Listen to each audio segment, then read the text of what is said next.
우리가 사무엘하의 말씀을 보면서 지금까지 앞의 말씀을 잠깐 보게 되면 다윗이 이스라엘의 왕이 되었습니다. 그리고 그 이후에 다윗이 왕이 된 이후의 말씀에서는 다윗이 언약궤를 예루살렘으로 가져오고 그리고 또 하나님께 다윗 언약을 받음으로 성전 건축에 대한 것뿐만 아니라 사실은 다윗의 집안에 대한 언약을 하나님으로부터 받게 되었습니다. 이게 굉장히 놀라운 그러한 말씀이 바로 그 앞에 어, 나와 있었습니다. 다윗에게 베푸신 놀라운 은혜죠.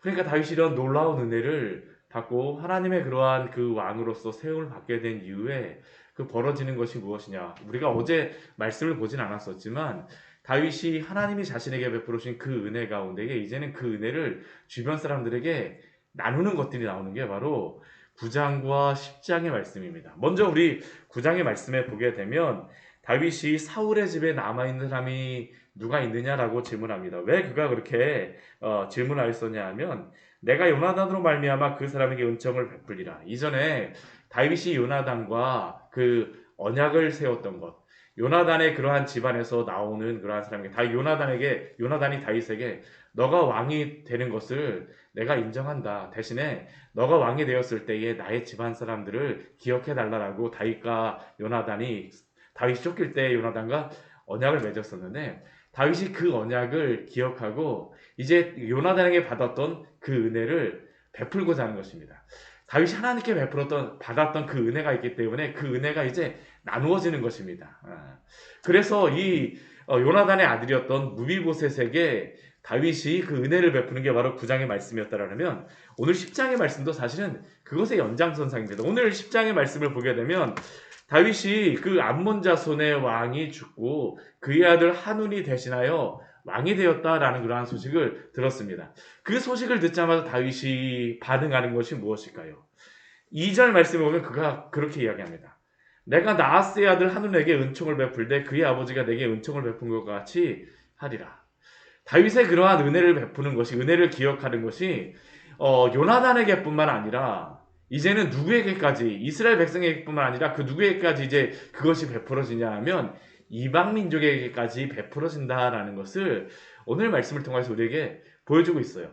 그러니까 이 다윗이 하나님께 받은 은혜가 굉장히 크다 보니까 이것이 가까이 있는 사람뿐만 아니라 주변의 사람들에게까지 퍼져나가게 됐죠. 우리가 예수 그리스도를 믿고 난 다음에 바뀌는 것이 바로 이것입니다.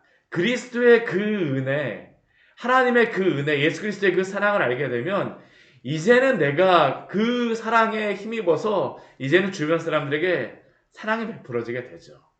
내가 하나님께 용서받은 그 용서가 너무나도 크기 때문에 주변 사람들에게 용서하게 되어지고 내가 받은 그 사랑과 그 은총이 그 구원의 은혜가 너무나도 크기 때문에 다른 사람들에게 그 복음을 전하게 되어집니다. 이게 바로 다윗의 반응입니다. 그런데 여기에 보게 되면 암몬 사람 나하스라고 하는데 사실은 이 나하스라고 하는 이 인물은 우리가 이 사무엘 상하의 말씀을 보게 되면 다윗이 언제 이 나하스에게 은혜를 받았지? 여기에 은총이라고 나와 있는데 이게 헤세드입니다. 헤세드. 도대체 다윗이 나하스에게 언제 은총을 받았지? 오히려 이 암몬왕 나하스 같은 경우는 이스라엘에게 해를 끼쳤던 사람입니다. 한번 기억해 보십시오. 사울왕이 첫 번째로 전쟁에서 승리했던 그 나라가 어떤 나라냐면 바로 암몬입니다. 그리고 그 암몬의 왕이 그때 누구였었냐면 바로 나하스였습니다. 나하스가 길르한 야베스 사람들을 침입하면서 길르한 야베스 사람들에게 길르한 야베스가 암몬 왕 나하스에게 전쟁에서 패할 것 같으니까 우리가 너에게 항복하겠다. 그러니까 암몬 왕 나하스가 무엇을 이야기하냐면 너희가 오른눈을 빼고선 항복을 하면 내가 받아주겠다. 이게 바로 우리가 사무엘상의 말씀에서 보았던 것이었었죠.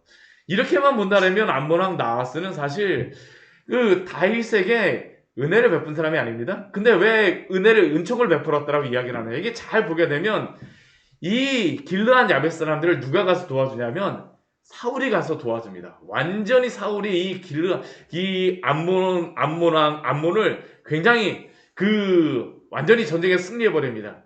근데 문제는 무엇일까요? 암몬과 그 사울이 적이 되어졌는데 나중에 다윗이 사울에게 쫓기게 되면서 암몬왕 나하스가 다윗에게 은혜를 베풀어 준 겁니다. 나의 적은 또한 나의 적이 있고 적의 적은 또 어떻게 되냐면 같이 연합하는 사람이 되지 않습니까? 이게 바로 이 암모랑 나하스와 다윗 간에 맺어졌던 그러한 은총이라고 볼 수 있죠. 그러니까 다윗이 사울에게 쫓길 때에 아마 암모랑 나하스가 이 다윗을 도와주었던 것 같아요.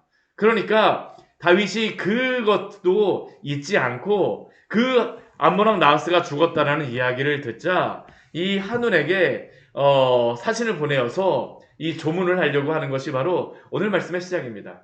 그렇다면 다윗이 이렇게 한운에게 은혜를 베풀겠다면 한운이 그것을 은혜로다 받아들이면 얼마나 좋을까요? 근데 오늘 말씀은 그 은혜를 은혜로다 받아들이지 않으면서 발생하는 것입니다. 은혜로 받아들이지 않으면서 이 암몬왕 한운이 어떻게 행동합니까? 그 다윗이 이 신하를 보냈을 때 암몬 자손의 관리들이 한운에게 가서 이야기를 해요. 무엇이라고 얘기하냐면 다윗이 당신에게 이렇게 그 사람을 보낸 것은 당신의 아버지를 공경하여서 보낸 것이 아니라 이 성을 엿보고 탐지하여서 함락시키고자 하는 것입니다. 근데 한운이 이것에 대해서 조금만 지력이 있고 잘 판단했다면 정말로 다윗이 은혜를 베푸는 것이다라고 받아들였다면 이걸 그냥 넘어갔을 텐데 이 암몬 왕 한운이 이 신하들의 말을 그냥 덜컥 믿어버립니다.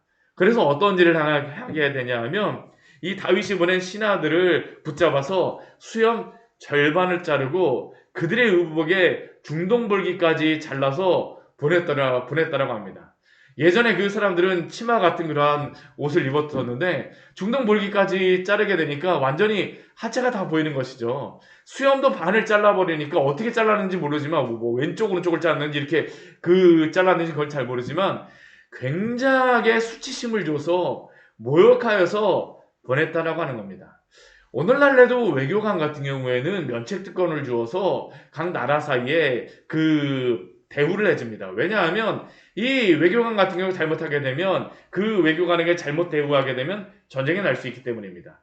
오늘 다윗의 신하들을 이렇게 모욕 주었다라는 것은 사실은 누구를 모욕하는 것입니까? 다윗을 모욕하는 것이죠. 그리고 이것은 전쟁이 날 수밖에 없는 그러한 상황입니다. 이것을 다윗이 들었어요. 그러니까 어떻게 합니까? 일단 그 창피를 당한 이 모욕을 당한 사람들에게는 여리고에 예루살렘 올라오기 전에 그 여리고가 있는데 여리고에서 수염이 자라기까지 머물러 있다 돌아오라고 이야기를 합니다. 그런데 이 암몬 사람들이 자신들이 잘못한 것을 알았는지 오늘 말씀을 보게 되면 이 자신들이 이 다윗이 분명히 전쟁할 것이다 생각을 하고 미리 선수를 쳐서 어떻게 합니까? 네, 용병들을 삽니다. 용병들을 사는데 어떠한 사람들을 고용을 하냐 하면 아람 사람들을 고용합니다. 아람 사람 보병 2만 명. 그리고 또 마아가 왕 그 돕사람 12,000명 다 북쪽에 있는 그러한 사람들입니다. 이 북쪽에 있는 그 사람들을 모두 33,000명의 사람들을 고용하여서 전쟁을 준비하죠. 이것뿐만 아니라 암몬 자손들도 자신들의 그러한 군대를 준비합니다. 그러자 이것을 들은 다윗이 요압과 용사들을 보내게 되어지죠. 근데 워낙 이 군대가 크다 보니까 요압이 막상 가서 싸우려고 하는데 이 사람들이 앞뒤로 다 둘러싸이는 겁니다. 그러니까 요압이 자신의 동생 아비새에게 무엇이라고 이야기합니까?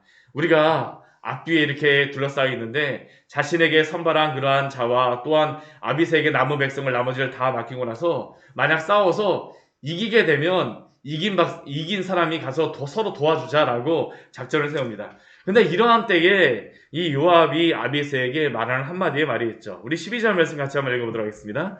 너는 담대하라. 우리가 우리 백성과 우리 하나님의 성읍들을 위하여 담대히 하자. 여호와께서 선히 여기시는 대로 행하시기를 원하노라 하고. 사실 요압이라고 하는 그러한 인물이 신앙적인 그러한 것을 우리가 잘 보지 못하겠었는데 이 상황에서는 어떻습니까? 워낙 위급한 상황이 벌어지고 또 다윗이 전쟁하였던 그러한 것을 보게 되니까 이 요압도 이 아비새에게 힘을 주는 겁니다. 담대하라. 우리 백성과 우리 하나님의 성읍들 위하여 담대히 하자. 여호와께서 승리를 주실 것이다 라는 것이 바로 이 요압이 가졌던 그러한 믿음이었었죠. 하나님이 주신 그러한 믿음입니다. 하나님의 백성에게 하나님이 승리를 주시는 그러한 믿음을 허락하여 주셨어요. 그리고 어떤 일이 벌어지게 됩니까? 요압이 막상 이 전쟁을 하러 앞으로 갔는데 막 이 전쟁하러 가니까 이 아람 사람들에게 요압이 이 강력한 아람 사람들에게 갔는데 이 아람 사람들이 막상 요압하고 싸우려고 나아가다가 그들이 그냥 뒤로 다 도망가 버렸습니다. 왜 도망갔을까요? 아무리 이 아람 사람들이 잘 싸우느냐, 아람은 큰 나라입니다. 큰 나라고 전쟁을 잘하는 나라입니다. 아람 사람들이 전쟁을 잘하는 나라라 할지라도 이 용병으로 오다 보니까 그 실질적으로 싸우기보다는 그냥 도망간 것이라고 할 수 있습니다. 그러니까 이 암몬 사람들도 어떻게 해요? 더 많은 더 잘 싸우는 그 아람 사람이 도망가니까 이 암몬 사람들도 다 도망가여 버렸습니다. 다 도망가였습니다. 그리고 이렇게 한번 전쟁에 패배하고 났는데 아람 사람들이 자기가 그 패하였다라는 것을 보고 나서 다시 한번 사람들을 모으죠. 그래서 이 하다데셀 한번 앞에서도 한번 전쟁에 패하였었는데 요번에 하다데셀이 그 자신의 군사령관 소박에게 군대를 다시 주고 나서 전쟁을 하게 됩니다. 근데 이번에는 더 많은 사람들이 왔던 것 같아요. 여기에 보게 되면 그 다윗이 4만 명의 사람들을 죽였다라고 하는데 더 많은 사람들이 왔었는데 어떻게 됩니까? 이번에는 다윗이 직접 나가서 진치고 싸우죠. 우리 17절 말씀에 오게 되면. 그래서 어떠한 승리가 있습니까? 우리 18절 말씀에 오게 되면 아람 병거 700대와 마병 4만 명을 죽이고 또 그 군사령관 수마걸침에 거기서 죽었다라고 말씀하고 있습니다. 하나님께서 하나님을 의지하는 그러한 백성에게 승리를 주신 것이죠. 근데 오늘 말씀을 보게 되면 아까도 잠깐 제가 말씀을 시작하면서 나누었었지만 사실은 오늘 말씀과 앞의 말씀은 은혜라고 하는 것으로서 이게 연관이 있는 그러한 말씀입니다. 무비보셋에게 다윗이 은혜를 베풀었고 오늘도 이 암몬 사람 한눈에게 은혜를 베풀었습니다. 그렇다면 이 은혜를 베풀었을 때 이 한눈이 당연히 행해야 될 것이 무엇입니까? 그 은혜를 받아들이면 됩니다. 무비보셋과 같이 그 은혜를 받아들이는 것이 가장 좋은 것이었었죠. 근데 문제는 무엇입니까? 이 은혜를 은혜로 받아들이지 못하고 오히려 다윗과 전쟁함으로 말미암아 큰 패배를 하는 것이 바로 오늘 말씀이죠. 그런데 사실 이 말씀을 곰곰이 잘 생각해 보게 되면 하나님 앞에서 우리 인간들의 그러한 모습이 어떠한가라는 것을 우리는 볼 수 있습니다. 하나님이 우리에게 베푸신 그 은혜는 무엇이었습니까? 원래 하나님께서는 사람을 창조하시고 또 하나님의 그 은혜 가운데에 살도록 은혜를 베풀어 주셨으나 하나님이 베풀어 주신 그 큰 은혜가 있었으나 아담과 하와가 범죄함으로 말미암아 하나님께 대적하게 되어지죠. 어디 그것뿐입니까? 하나님께서는 그 은혜를 그 하나님을 반역하며 대적하는 그 사람들을 향하여서 하나님께서는 자신의 아들을 이 땅에 보내셔서 하나님의 그 은혜를 그 사랑을 보여주셨습니다. 그런데 사람들의 반응이 무엇일까요? 오히려 하나님의 아들이었던 예수 그리스도를 십자가에 못 박아 죽이는 일들이 있었고 오늘날 이 시대 가운데에서도 오직 예수 그리스도를 믿기만 하면 구원을 받는다라고 함에도 불구하고 그 은혜를 받아내지 못하는 게 바로 오늘날 이 시대의 상황 아닙니까? 예수님께서 이러한 것에 대하여서 말씀하시는 그 말씀이 있죠. 우리 마태복음 22장의 말씀에 보게 되면 그 혼인잔치의 비유가 납니다. 우리 말씀 같이 한번 찾아보도록 할까요? 우리 마태복음 22장의 말씀입니다. 마태복음 22장 우리 4절, 5절, 6절의 말씀입니다. 우리 같이 한번 읽어보도록 하겠습니다. 마태복음 22장 4절과 5절과 6절의 말씀입니다. 같이 읽겠습니다. 다시 다른 종들을 보내며 이르되 청한 사람들에게 이르기를 내가 오찬을 준비하되 나의 소와 살진 짐승을 잡고 모든 것을 갖추었으니 혼인잔치에 오소서 하라 하였더니 그들이 돌아보지도 않고 한 사람은 자기 밭으로 한 사람은 자기 사업하러 가고 그 남은 자들은 종들을 잡아 모욕하고 죽이니. 바로 이것이 하나님이 자신의 은혜를 베풀었을 때에 이 세상 사람들이 행하는 그러한 모습이라고 할 수 있습니다.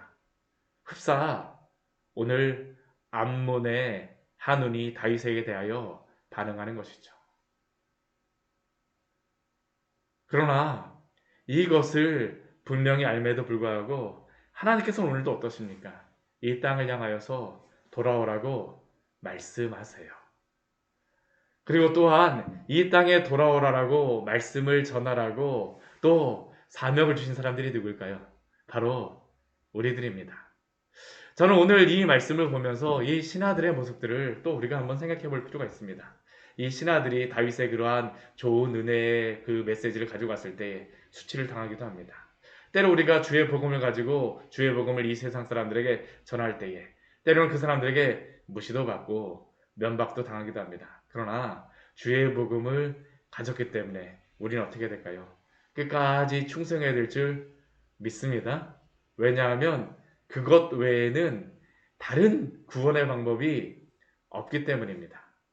하나님의 이 복음의 진리를 우리에게 맡겨 주셨사오니 주님, 이 복음의 진리를 소중히 여기며 이 말씀을 잘 전하며 주의 이 복음의 통로가 되어지는 우리 광야의 샘교회와 우리 성도들 되게 하여 주시옵소서. 우리의 기도의 제목이 되어야 될 줄 믿습니다. 같이 기도하도록 하겠습니다.